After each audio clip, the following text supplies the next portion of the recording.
special good morning to you, my people. Hello to all our young, sweet angels watching the show right now. And a special hello to all our elderly who feel like you're having a little cabin fever. We are with you. To some of you who are watching, you've lost your jobs, you're down and out, you are stressed out, and you don't know how you're going to recover. Well, guess what? Now is the time to reshape, to retool, to get your mind right, to be positive about the outcomes of COVID-19, which will benefit you. And it's about all of us sharing, because COVID-19 has changed the way we live, the way we work, the way we socialize, and the way we spend. So, did you receive a pay cut due to COVID-19? Well, this might mean adjusting your spending habits a little bit. Roxanne Linton, CEO of First Heritage Cooperative Credit Union, joins us now via Zoom with a few tips on how you can retool your budget after a pay cut. I want to hear this because I sure know how it feels. So, good morning, Roxanne. Hi, good morning, Empress. How are And you? good morning. I'm well, thanks. And good morning to all your listeners. Let's start with, what does it mean to retool your budget, reshape it, retool it? What are we saying?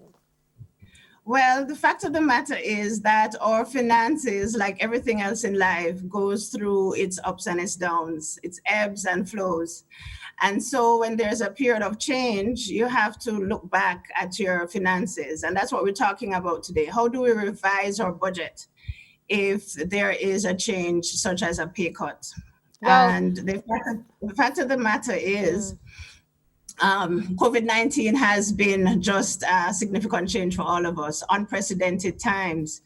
And the economic impact has been felt right across the board. And so it's not our fault. So, feeling depressed or very sad about getting a pay cut, we'll have to try and adjust, that kind of mindset.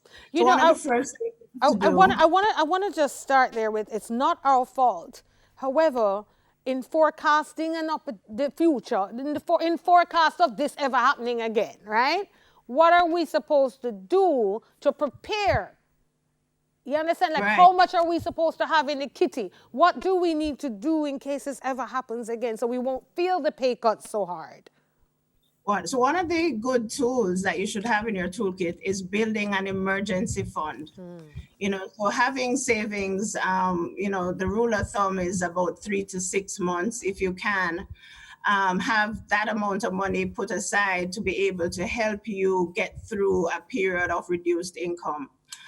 So that's one of the things you'll have to start doing maybe now, if you're in that situation. And so even though you may have a pay cut, one of the things you need to think about is whether or not you're going to continue to save, Right. and saving towards emergency needs, or saving towards some of your longer term financial goals, and also continue to save towards your retirement. So that's one of the guiding principles each of us would need to look at when you're looking at revising your budget. What's your position on continuing that discipline towards saving? Boy, that's the big word, the big D word there, discipline. So many of us have habits, and we don't know how to budget.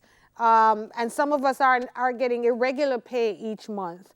So tell us about how do you budget? So, especially with an irregular income. Right. So, I mean, we know what a budget is. You're looking at your income. When it's reduced through a pay cut, you'll have to understand what's the deficit, or what's the hole that has been created from this reduction, and put a dollar value to that. Is it 15,000? Is it 20,000? Is it 50,000? Whatever that amount is. And then you go on a hunt for savings in your expenses. Ah. Right. And And so, where do we put these savings? Because, you can have it under your bed and it quick for grab and spend, or you could put it somewhere where it's a lot harder to access. What do you recommend as the place to put our savings? right. So the emergency fund that you're creating, and the savings that you're creating from that angle, you can put it on a term deposit. A deposit that has a horizon from, say, 6 to 12 months. You want those monies in relatively liquid type instruments that you have easy access to, and they're available to you. Where you have additional funds, you can look at potentially doing, investments of different types. If you have a Uh, fixed term deposit though, and a time like this, are you allowed to withdraw it if your fixed term is at 3 months, but the agreement was, well, you're at 3 months and your agreement was 6 months or 12 months? Are banks yeah, more lenient during COVID on that? absolutely. And a number of banks are waiving any kind of penalty fees that would have normally been attached to breaking a fixed deposit because, it's a difficult time. A number of banks and credit unions, financial institutions in general, including ourselves at FHC, we have put in place a member assistance program to assist our members, and it has different dimensions. So that would be an angle where we would look at our members, see, understand their needs, and waive certain fees. Waive fees around alternate channels and the use of those. Um, offer payment deferrals that would create more room in someone's budget in a time where there's a reduced income. All right. So the advice is really to stay very close to your financial institution, stay very close to your financial partner, so you can have these discussions and kind of understand how you can get your finances back on track. And just lifestyle changes. Give us 2 or 3 tips. How can we reduce our spending across different categories? Right. So, when you're on that hunt for savings in your expenses, you're going to try and bucket those expenses. What are some of the necessary, essential expenses, whether those are around your housing, your utilities, transportation, that kind of a thing. Those are the necessary, essential ones. But then when you look at it, you're going to have some non-essential, some frills that you can maybe look at cutting.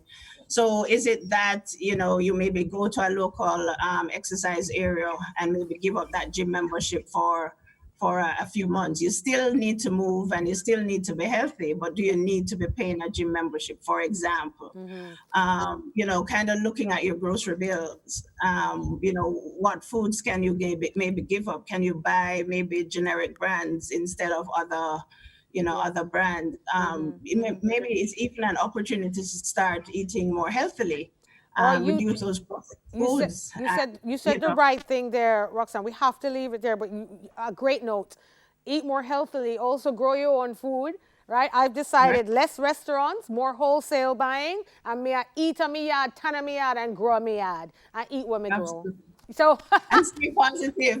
Stay very positive, Empress. That's a yes, part of it. Yeah? excellent. Thank you so much, and we'll see you before the end of this pandemic.